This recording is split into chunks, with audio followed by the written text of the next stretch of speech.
RPG anime terkadang memang ribet banget buat mainnya, sebab terkadang tuh nggak rilis di Indonesia. Mau nggak mau, kalian harus pakai VPN sih, dan bakalan ribet banget kalau udah dimintai ID Cina, bahkan nomor Cina buat downloadnya. Nah, video kali ini akan memberikan sedikit kabar terbaru seputar game RPG anime baru. Bisa dibilang ada yang rilis di Indonesia setelah sekian lama di CN, ada yang rilis global juga, dan ada juga yang official rilis tapi masih di CN. Nah, langsung aja dah. Inilah 5 game RPG anime terbaru untuk Android. Penasaran kan gamenya? Simak videonya.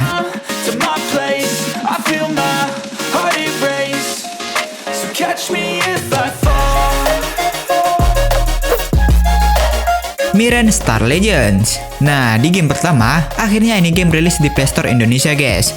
Setelah rilis versi bahasa Inggris yang rilis di Malaysia dan New Zealand, dan kini akhirnya hadir untuk Play Store Indonesia juga. BTW, ini game udah lama rilis di Cina ya, dengan nama Millennium Tower Elf. Sedikit background tentang gamenya, yang dimana kalian akan berperan sebagai Lord Oracle yang harus menjaga perdamaian dunia bersama dengan para Nova dan Asters. Mungkin aku jelasin lagi, untuk Nova itu adalah karakter ini, guys, dan Aster adalah semacam partner gitu bisa dibilang, yang bisa ditambahin di si Novanya. Nah, untuk gameplaynya, ini game bertipe pure turn based tentu saja, dengan efek skill yang mantep dah. Untuk deploynya, kalian bisa bawa 3 Nova, yang masing-masing Nova memiliki fullnya bawa 3 Aster, guys. Jadi kalian bisa kombinasikan strategi skill kalian dalam game ini. Bisa skill pakai si Nova, bahkan pakai si Asternya, guys. Selanjutnya kita pindah ke grafik dan desain karakternya. Tentu saja ini game memiliki desain karakter yang bagus ya, seriusan. Novanya bisa tambahin aksesoris yang dimana nambah status, dan ada juga skill ultimate dalam game ini, membuat ini game memiliki nilai plus lagi, guys. Mungkin untuk penggemar anime bisa cobain, sebab ini game udah tersedia juga di Play Store Indonesia. Apa salahnya ya kan?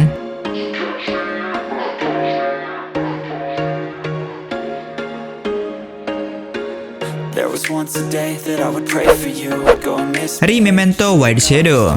Nah, kabar terbaru dari game Memento, yang dimana pasalnya ini game rilis versi globalnya. Katanya global, guys, tapi sebenarnya ini game versi bahasa Inggris, dan ini klien dari versi Koreanya, yang artinya hanya servernya yang global. Beberapa region udah rilis sih, dan globalnya nggak mencakup semua region ya. Contohnya di Indonesia nggak termasuk. Dan gara-gara kata global ini game jadi naik down lagi dong. BTW, awalnya ini game hadir di Korea, dan itu akhir tahun 2024. Dan sekarang versi bahasa Inggrisnya dengan embel-embel global muncul, guys. BTW, ini game harus pakai VPN ya buat mainnya. Kalian juga bisa download lewat tab-tab global sih, tapi buat mainnya tetap pakai VPN. Nah, ini game hadir dengan image-image yang mirip dengan HSR. Gimana tidak? Ini bisa jalan-jalan open world gini juga, dan itu mirip HSR. Terus kalian juga bisa attack duluan lawannya, baru masuk ke battle-nya. HSR ya kan? Gak hanya itu, sistem yang sama dengan HSR, yakni turn based, guys. Dan mekaniknya ada MP-nya. Skillnya cuma satu di sini. Ketika kalian klik MP-nya,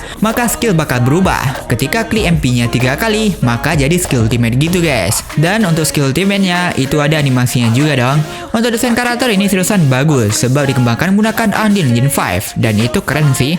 Walau versi global nggak ada di nerf ya, tapi versi PC-nya untuk grafik jelas lebih bagus ya kan. Intinya ini game worth it buat kalian coba kalau pengen ribet. Sebab seriusan ribet banget kalau mau main. Harus pakai VPN tentu saja. Tapi untuk gameplaynya ini bagus dan seriusan keren sih. Open world juga. Bisa switch karakter di open worldnya. Ada animasi. Mungkin kalian juga bisa tunggu versi CA-nya juga sih.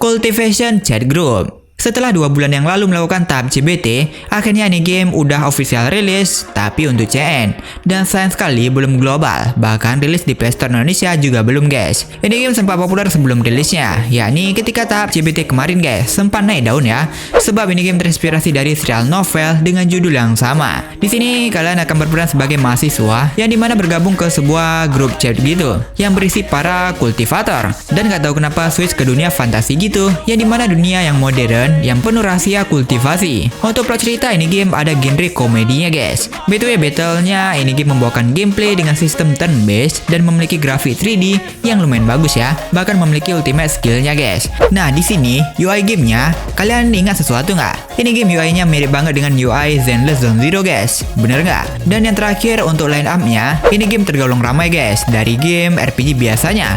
Yang dimana ini game bisa bawa 6 karakter dalam satu partinya. Keroyokan, cok. you're praying that this night's gonna last. You got it all on tap, I'm loving your vibe, always have your back.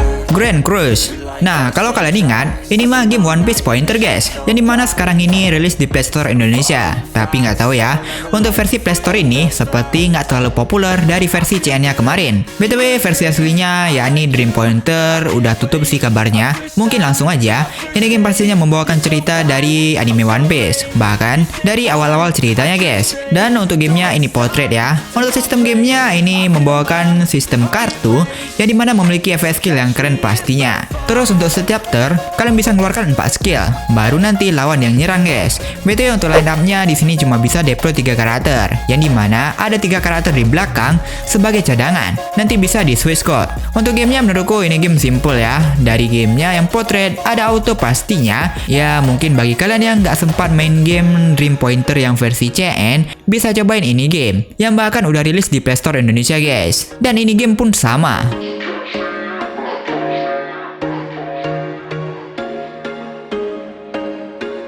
There was once a day that I would pray for you, I'd go and miss me. Revived Witch.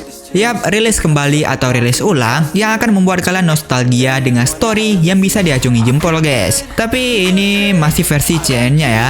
Nah, ini game cukup mengingatkan kita dengan Guardian Tales, sebab ya bisa dibilang nilai jualnya ada di story, plus dengan grafik pixel gini, agar bisa dibilang terkesan ringan, walaupun size yang tembus 4 GB-an. Nah, dalam game ini juga bisa eksplorasi untuk menemukan sesuatu atau hal-hal agar sesuai story sih, dan ada puzzle-puzzlenya juga. Nah, untuk battle-nya, di sini ada skill-nya, dan masing-masing karakter ada 2 skill, yang dimana satu untuk energi yang warna kuning, dan satu lagi menggunakan energi yang warna ungu guys. Cukup memakai strategi sih, tapi karena ini game mobile, pasti ada autonya. Dan nanti ada beberapa karakter yang nggak worth it banget buat jadiin auto, jadi kalian harus manual juga. Tapi itu sesuai strategi kalian juga sih. Jadi untuk gamenya berfokus ke eksplorasi, dan ketika ada musuh gini, ya kalian harus masuk ke battle-nya. Worth it buat dicoba, buat kalian yang suka game bertipe story layaknya Guardian Tales, bahkan battle yang simple. Seriusan ini storynya agak coredan, dan dilengkapi dengan backsound yang wow parah sih buat sebuah game story. Tapi sekali lagi, minusnya ini game masih rilis di CN, dan itu ribet banget buat dapetinnya. Dan gak tahu bakal rilis global kayak dulu lagi atau enggak.